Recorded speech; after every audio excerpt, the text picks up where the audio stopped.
Hola, bienvenido a esta nueva tutoría. Recíbela y llévala también en tu dispositivo móvil o tableta. Recuerda, esto es tutorías.co. Comillas. Una conversación sin educación termina en discusiones subjetivas. Una conversación con educación contempla el cosmos, la vida y el respeto. Comillas. Como se observa en la figura, el ejercicio planteado consiste en crear un programa que permita hallar la suma del 1 al n, siendo n un valor ingresado por teclado.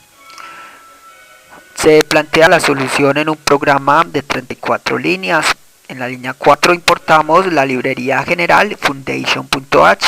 Esta librería, propia del entorno de Objective-C, permitirá hacer uso de múltiples funciones, entre ellas lectura de datos y también mostrar información. También se pueden importar librerías de C y de C++, ya que Objective es derivado del lenguaje C y es compatible hacia atrás con estos lenguajes. La programación orientada a objetos es un paradigma de programación que permite solucionar problemas usando atributos y comportamientos, creando programas más flexibles, portables y de mejoramiento continuo, ya que su código fuente estará entonces estandarizado y será reutilizable. Entonces, ante el problema de crear, por ejemplo, o manipular salas de cine o salas de computadores, usted podrá pensar dar solución usando programación orientada a objetos. Entonces usted podrá crear la clase sala, que tendrá como atributos el número de la sala, las dimensiones, la cantidad de equipos o de sillas, y como comportamientos o funciones tendrá entonces reservar asiento o reservar computador, determinar el estado de la sala, eliminar reserva, es decir, otros comportamientos. Y luego crear objetos de esa clase, es decir, crear muchos objetos, o sea, crear muchas salas. Y esto entonces dará solución a ese problema. Se dará entonces de manera inteligente solución a este problema y almacenar entonces así la información. Entonces, para programar orientado a objetos en Objective-C se usan dos bloques de código principales, que son la interfaz y la implementación. En la interfaz se indica la estructura general del objeto, o sea, donde se declaran los atributos y los comportamientos o funciones. Y en la implementación se programan las funciones o los comportamientos. Para proyectos que necesiten acceder a una clase continuamente, es necesario entonces crear la interfaz por aparte en un archivo con extensión .h y la implementación por aparte en un archivo con extensión .m para ser importados desde la clase principal. En este caso, en un mismo archivo está la interfaz, la implementación, o sea la clase, y el main. Vemos la interfaz entre la línea 6 a 8. La interfaz va entre la directiva de apertura del compilador @interfaz y la directiva de cierre @end.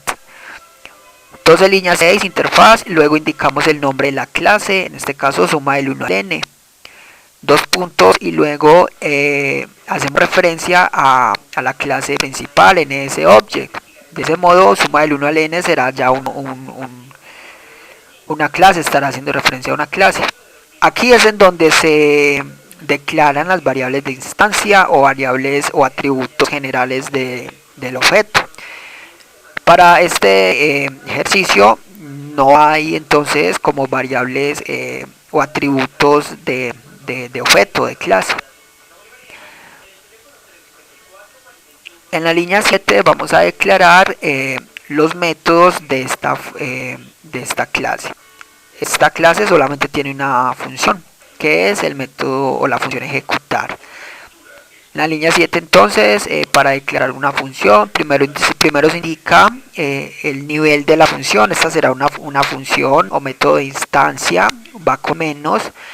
Para métodos de clase sería el símbolo de suma, luego el tipo de retorno, en este caso vacío, o sea void, luego el nombre de la función, Aquí se llama ejecutar y luego separados por dos puntos irán los parámetros que recibe la función. Ejecutar recibe un parámetro de tipo entero llamado n. De ese modo n será una variable que recibirá el valor cuando invoquen al método ejecutar. Ya tenemos declarada la función en la interfaz. Vamos ahora a programar la implementación, o sea, a implementar las funciones creadas o declaradas. Eso se hace entre las líneas 10 a 19, entre las directivas @implementation y la directiva del compilador de cierre @end. En la implementación internamente se importa la interfaz para saber que toda función que se vaya a programar ya previamente debe haber sido declarada. Entre las líneas 11 a 15 vemos una función llamada init. Esta función no se declaró, ya que esta función es entonces el método constructor por defecto de cualquier clase que se cree. La clase suma del 1 al n entonces va a tener como constructor init. Y aquí es en donde se inicializan las variables de instancia o los atributos declarados en la interfaz.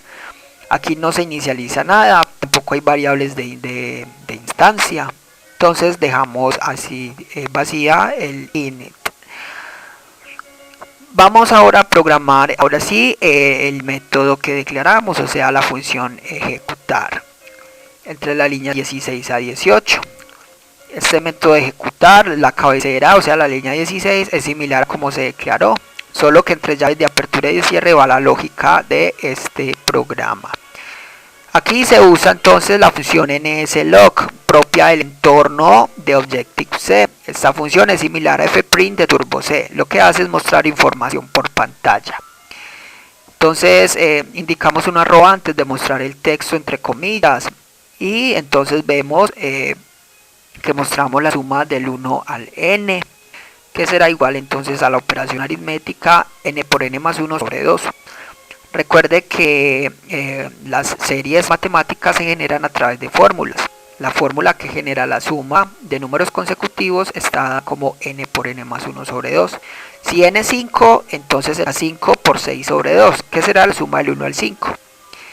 Y así mostraremos este resultado. Ya tenemos lista entonces la implementación y la interfaz, o sea la clase. Para crear los objetos y darle vida a la clase, esto lo vamos a hacer en el main, entre las líneas 21 a 34. Recuerde que el main es el método de inicio del programa. Entre las líneas 23 a 26 en el main, lo que hacemos es pedir al usuario el número, al cual entonces vamos a sumar los dígitos. Es decir, por ejemplo, si ingresa el 8, nuevamente será la suma del 1 al 8 lo que vamos a mostrar. Ahora en la línea 28 vamos a declarar un apuntador a la clase suma del 1 al n. Entonces indicamos el nombre de la clase tal cual como se declaró, suma del 1 al n, luego asterisco y luego el nombre del apuntador, en este caso lo llamamos obj. Esto será un apuntador a la clase suma del 1 al n.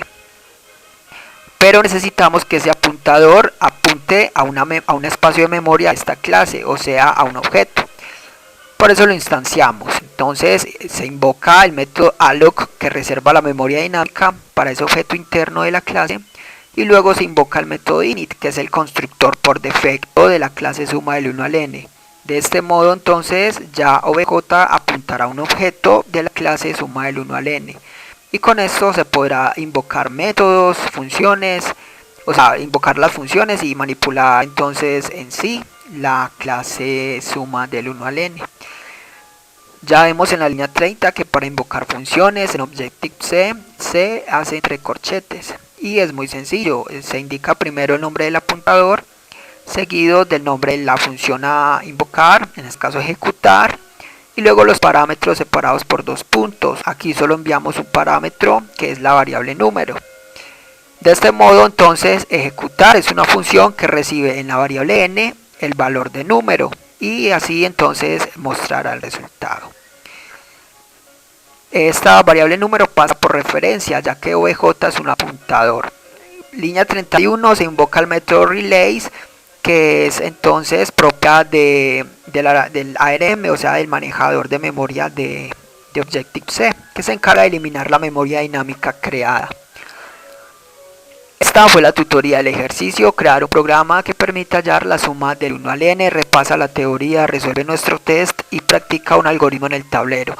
Si esto te gustó o no, te invitamos a discutirlo y valorar la experiencia de esta tutoría. Recuerda, esto es tutorías.co, terminamos como @tutorías.